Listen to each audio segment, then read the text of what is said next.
मज्जर ग्रामस्थांनी मोठ्या कष्टामधून उभ्या केलेल्या या धर्मशाळा भक्तनिवास याच्या उद्घाटन समारंभाच्या निमित्तानं आज उपस्थित आपल्या महाराष्ट्राच्या उपमुख्यमंत्री, राष्ट्रवादी काँग्रेसच्या राष्ट्रीय अध्यक्ष आदरणीय सुनेत्रा वहिनी अजितदादा पवार, हरिभक्तपरायण कान्होबा महाराज मोरे, त्याचबरोबर आमदार राजाभाऊ खरे, म्हाडाचे अध्यक्ष माननीय शिवाजीराव आढळराव पाटील, पंढरपूर नगरीच्या नगराध्यक्ष प्रणिताताई भालके, आमचे सहकारी कल्याणरावजी काळे, हरिभक्तपरायण शेवाळे महाराज, देवेंद्रभाई बाळासाहेब, हर्षल मोर्डे, मंचरच्या नगराध्यक्ष राजश्रीताई, उमेशजी पाटील, मार्केट कमिटीचे सभापती निलेश थोरात, उपनगराध्यक्ष मंचरचे संदीप थोरात, बरीचशी नावं आहेत. मी थोडासा उशीर याच्यासाठी करत होतो की मी हरिभक्तपरायण गैननाथ महाराज औसेकर जे सहअध्यक्ष आहेत पंढरपूर देवस्थानचे, यांना विनंती केली की तुम्ही जरा 5 मिनटं येऊन जा. ते येत आहेत आणि त्यांचं देखील शुभेच्छा आपल्याला मिळाव्यात ही त्याच्या पाठीमागची भूमिका होती. पण काही हरकत नाही, उशीर झालेला आहे, मला कल्पना आहे. मी आधीच सांगितलं तुम्हाला सगळ्यांना भूक लागली, मलाही लागली. मोरे महाराज सकाळी 9 वाजता आले होते. त्यांनी अतिशय सुंदर असं सुश्राव्य कीर्तन या ठिकाणी केलं आणि आता आदरणीय वहिनींच्या हस्ते या आपल्या भक्तनिवासचं उद्घाटन या ठिकाणी झालेलं आहे. मी प्रथमतः आदरणीय वहिनी साहेबांना मनापासून धन्यवाद देईन की आपण आज आम्हाला दिलेल्या शब्दाप्रमाणे या कार्यक्रमाला उपस्थित झालात. थोडासा उशीर होत होता, त्यांचा फोन येत होता. मी म्हटलं वहिनी काही काळजी करू नका, तुम्ही याल त्यावेळेला कार्यक्रम होईल. त्यामुळं ही आपली सगळी घरचीच लोक आहेत, बरोबर ना? काय हात वर करून सांगा. हां, मग असं एवढी भूक लागली का? एवढे ढेपाळले का? हां हां, मग आम्ही रांगेत चालत आलो असतो. पहिल्यांदा वहिनी उपमुख्यमंत्री झाल्यावर या ठिकाणी आज पंढरपूरला आल्या आहेत. वहिनींच्या आधी अजितदादांनी मंचरला, पंढरपूरला, आंबेगावला सतत येऊन आपल्याला मदत केलेली आहे, आपल्याला सहकार्य केलेलं आहे, आपल्याला मार्गदर्शन केलेलं आहे. आणि म्हणून वहिनी आल्या. बरेच भेटणारे लोक होते. आधी खरं तर मंदिरात जायचं होतं पांडुरंगाच्या दर्शनाला, पण वहिनी म्हटल्या नको, लोक थांबलेत, आपण आधी इकडं जाऊ आणि मग आपण पांडुरंगाचं दर्शन घेऊ. इथलं झाल्यावर वहिनीसाहेब पांडुरंगाच्या दर्शनाला जाणार आहे. आम्ही दर्शन करून ऑलरेडी आलो आहे, आम्ही परत येऊ.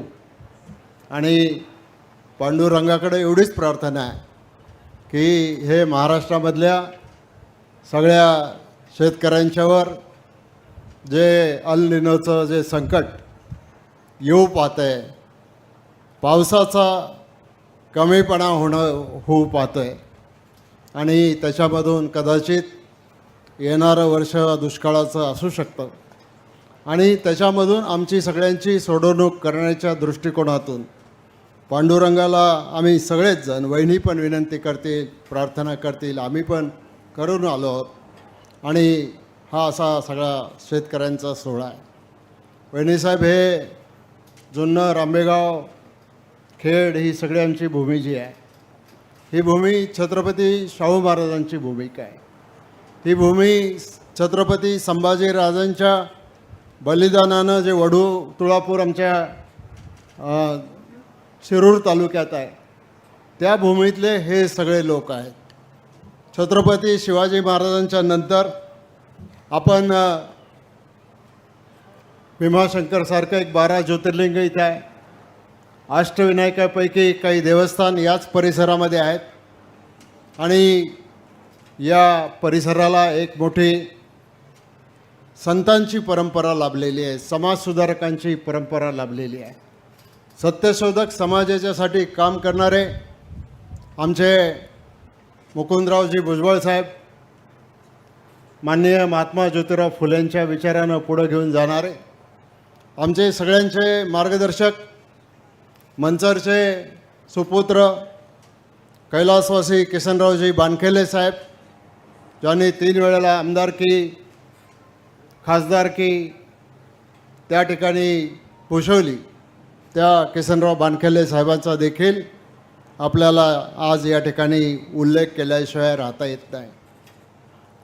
शेवाळे महाराज, मला वाटलं तुमच्याकडून एक उल्लेख राहिला आहे की तुकाराम महाराजांची जी गाथा आहे ती मंचरला, त्याची जी मंचरी लिहिलेली आहे आणि त्याची प्रत आज देखील मंचरला त्या ठिकाणी उपलब्ध आहे. त्यामुळं तुकोबारायांचा असेल किंवा ज्ञानेश्वर महाराजांचा असेल, हा देहू आळंदीच्या पंढरीचा वारसा आमच्या सगळ्या लोकांना लाभला आणि म्हणूनच आज आमच्या परिसरामधले हजारो लोक या भक्तीच्या मार्गानं या ठिकाणी जात आहेत आणि म्हणूनच आमची सगळ्यांची श्रद्धा ही पांडुरंगावर आहे. आता आषाढी जवळ आलेली आहे. वारीला काही दिवसात, मला वाटतं 8 तारखेला देहूवरून पालखी निघेल, आळंदीवरून पालखी निघेल आणि मग आषाढीला या ठिकाणी त्या सगळा जो सोहळा आहे की ज्या सोहळ्याला हजारो नाही लाखो लोक उपस्थित राहतात, 30-40 लाख लोक उपस्थित राहतात. ऊन, पाणी, वारा कशाची पर्वा या ठिकाणी करत नाहीत, अनवाणी पायानं चालत राहतात. इथं आल्यावर काही सगळ्यांचं पांडुरंगाचं दर्शन होतंच असं नाही. काही लोक नामदेवाच्या पायरीचं दर्शन घेऊन परत जातात, काही लोक मंदिराच्या कळसाचं दर्शन घेऊन परत जातात.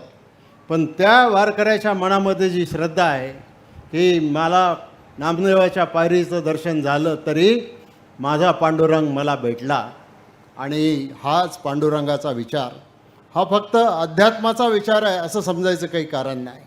कारण मला एक प्रसंग या ठिकाणी सांगितलं पाहिजे. ज्या वेळेला हे जे उजनी धरण आहे, ज्या उजनी धरणामुळं या सगळ्या परिसराला, कल्याणराव, आज तुमचे सगळ्यांचे साखर कारखाने चालत आहेत, आज जी सुबत्ता या परिसराला मिळालेली आहे त्या, आणि मग त्या उजनीमध्ये आमचा इंदापूर बारामतीचा सुद्धा भाग काही प्रमाणामध्ये त्या ठिकाणी असेल. ज्या वेळेला या उजनी धरणाचं भूमिपूजन झालं त्यावेळेला या महाराष्ट्राचे द्रष्टे नेते, माजी उपपंतप्रधान कैलासवासी यशवंतरावजी चव्हाण साहेब या उजनीच्या भूमिपूजनाला इथं आले होते. आणि उजनीचं भूमिपूजन करत असताना यशवंतरावजींनी जे भाषण केलं होतं, ते भाषण करताना त्यांनी समोर लाखोंचा समाज होता, पण त्या समाजाला उद्देशून भाषण करण्याच्या ऐवजी त्यांनी पंढरपूरच्या पांडुरंगाला उद्देशून भाषण केलं. थोडक्यामध्ये सांगायचं म्हटलं तर यशवंतरावजी त्यावेळेला म्हणाले होते, हे पांडुरंगा, तुझ्या दारामधून जाणारी भीमा मी या ठिकाणी अडवण्याचं पाप करतोय, पण त्याची तुला मला काय शिक्षा करायची असेल ते कर, पण शेवटी तुझ्या भक्तीसाठी बैलान मैल चालत येणारा जो वारकरी आहे त्याच्या शेतामध्ये शेती फुलली पाहिजे, त्याच्या शेतामध्ये त्याला पांडुरंगाचं दर्शन झालं पाहिजे, आणि म्हणून मी हे सगळं काम करतो आहे. हा राजकारण्यांचा विचार जरी असला तरी हा समाजाच्या हिताचा आणि त्याच्यामुळं अध्यात्म, राजकारण, समाजकारण या गोष्टी काही वेगळ्या आहेत असं काही मानायचं काही कारण नाही. यशवंतरावजींची हीच भूमिका आदरणीय पवारसाहेबांनी पुढे चालवली. पवारसाहेबांची हीच भूमिका आदरणीय अजितदादांनी पुढे चालवली आणि आता माननीय सुनेत्रा वहिनी देखील हीच भूमिका घेऊन पुढे चाललेल्या आहेत.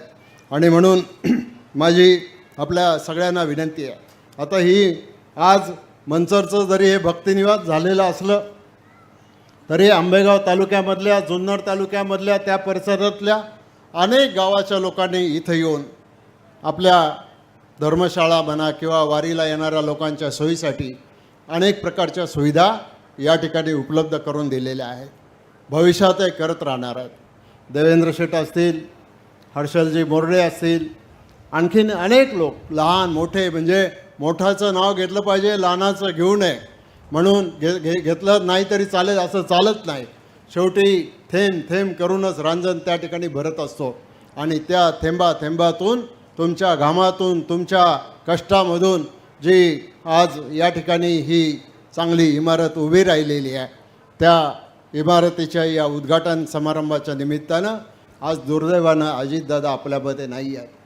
दादांनी नेमका हाच विचार केला, येईल त्याला मदत केली, येईल त्याला सहकार्य केलं, जे जे होईल ते करायचा प्रयत्न केला, गोरगरिबांचे अश्रू पुसण्याचं काम केलं.